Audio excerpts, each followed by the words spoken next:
नमस्कार साथियों, स्वागत है आपके अपने YouTube channel Indian dairy farmer पर। साथियों, काफ़ी दिन से बहुत सारे पशुपालक किसान भाई मुझसे पेट के पशु के कीड़ों की दवाई के बारे में पूछ रहे थे। तो कई सारे सवाल थे, तो उसी के बारे में आज डिटेल में बात करेंगे। जैसा कि आप टेबल पर देख सकते हो, हमने डिफरेंट टाइप की पेट के कीड़ों की दवाई ली है। तो सबके बारे में आज मैं डिटेल में बताऊँगा कि कौन सी दवाई को किस स्थिति में आपके पशु को दे देना चाहिए। तो सबसे पहले बात करते हैं कि प्रेगनेंसी सेफ कौन सी पेट की कीड़े की दवाई होती है। तो मुख्य रूप से प्रेगनेंसी सेफ में जो दवाई को माना जाता है उसको हम कहते हैं फेडबेंडाजोल।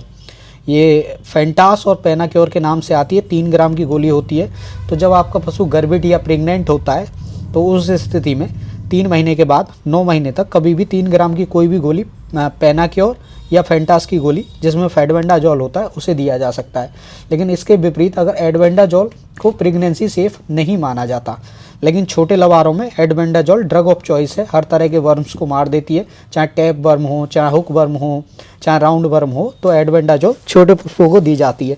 कई पशुओं में देखा गया है कि उनका हिलुआ सूजा होता है ना, उनके गर्दन के नीचे सूजन आती है, तो लीवर फ्लूक उन्हें हो जाते हैं। उस कंडीशन में हमें रिफॉक्सोनाइड, रेफोजान के नाम से एक बोलस आती है, रिफॉक्सोनाइड साल्ट की कोई भी दवाई ले लें, वो बहुत अच्छा उसका रोल होता है। 6 ग्राम की ये बोलस होती है, तो 6 ग्राम की गोली को आप अपने पशु को दे सकते हैं।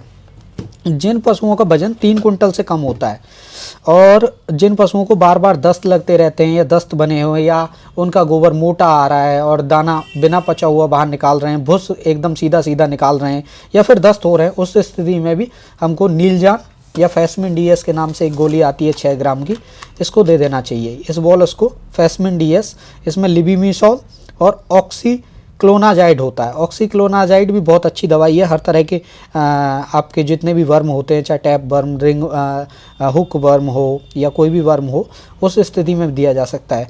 दोस्तों, जो पशु 4 कुंटल से ज़्यादा का है तो उसको फिर हम ना सिरप फॉर्म की दवाइयाँ देते हैं, क्योंकि जितने भी सिरप होते हैं, ज़्यादातर डीवार्मिंग के जो भी सिरप होते हैं वो 9 ग्राम के होते हैं, उनमें 9 ग्राम दवाई होती है। तो जो ज़्यादा आकार में बड़े हैं, 4 कुंटल या 5 कुंटल के पशु हैं, अगर 3 कुंटल तक के आपके पशु हैं तो उसमें हम बोलस दे सकते हैं।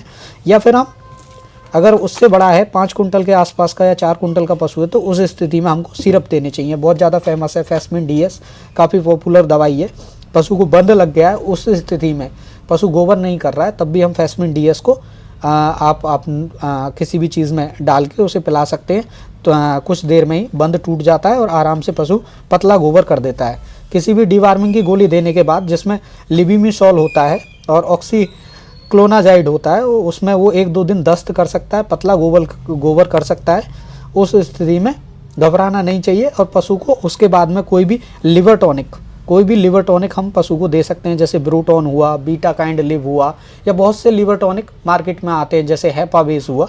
इस तरह का डिवार्मिंग के बाद हमें कोई भी लिवर टॉनिक चला देना चाहिए और पशु एकदम स्वस्थ हो जाता है। मार्केट में नीलजान के नाम से भी एक सिरप आता है। अगर पशु बड़े हैं तो उस स्थिति में हमको नीलजान सिरप देना चाहिए। नीलजान सिरप में लिबिमिसोल, ऑक्सीटिनाजोल और कॉपर सल्फेट, जिंक होता है, कोबाल्ट होता है। तो जहाँ जिंक आपके पशु के दस्तों को कम करने में मदद करता है और बार्म्स के कारण भी कई बार डिहाइड्रेशन और डायरिया हो जाता है, पशु को दस्त लगते रहते हैं।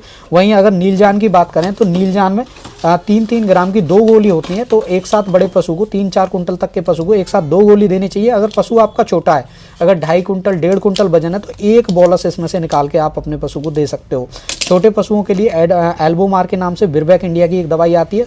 तो इसको एक बार में दूध पिलाने से जस्ट पहले पिला के दूध के नीचे छोड़ सकते हैं। उस दिन थोड़ा सा दूध ज़्यादा पिला देना चाहिए पशु को।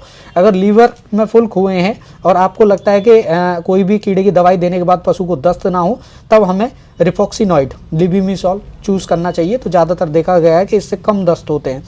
इन सब पशुओं की जितनी भी पेट के कीड़ों की गोलियाँ हैं, इनके बारे में भी मैं सेपरेट अलग अलग बताऊंगा। कौन सी गोली में कौन सी साल्ट है, कितनी मात्रा में, पूरा डिटेल में इसका रोल क्या है। नेक्स्ट वीडियो में डिफरेंट गोलियों के बारे में अलग अलग बता देंगे। लेकिन उस केस में जहां आपका पशु गर्भित है, जहां आपका पशु नया है, उस केस में हमेशा हमको फेबेंडाजोल ड्रग ऑफ चॉइस है, हमको फेबेंडाजोल ही चुनना चाहिए। फेंटास के नाम से और ये पेनाक्योर के नाम से मार्केट में आती है। पेनाक्योर की गोली 1.5 ग्राम की भी होती है, लेकिन फेंटास सीधी 3 ग्राम की आती है। दोस्तों, जितने भी पशुपालक किसान भाई चैनल पर नए जुड़े हैं, चैनल को सब्सक्राइब कर दें। मैं डिटेल में वेटनरी दवाइयों के बारे में बताता रहता हूं और वीडियो पसंद आई हो तो लाइक कर दें और वीडियो को शेयर कर दें। Thank you.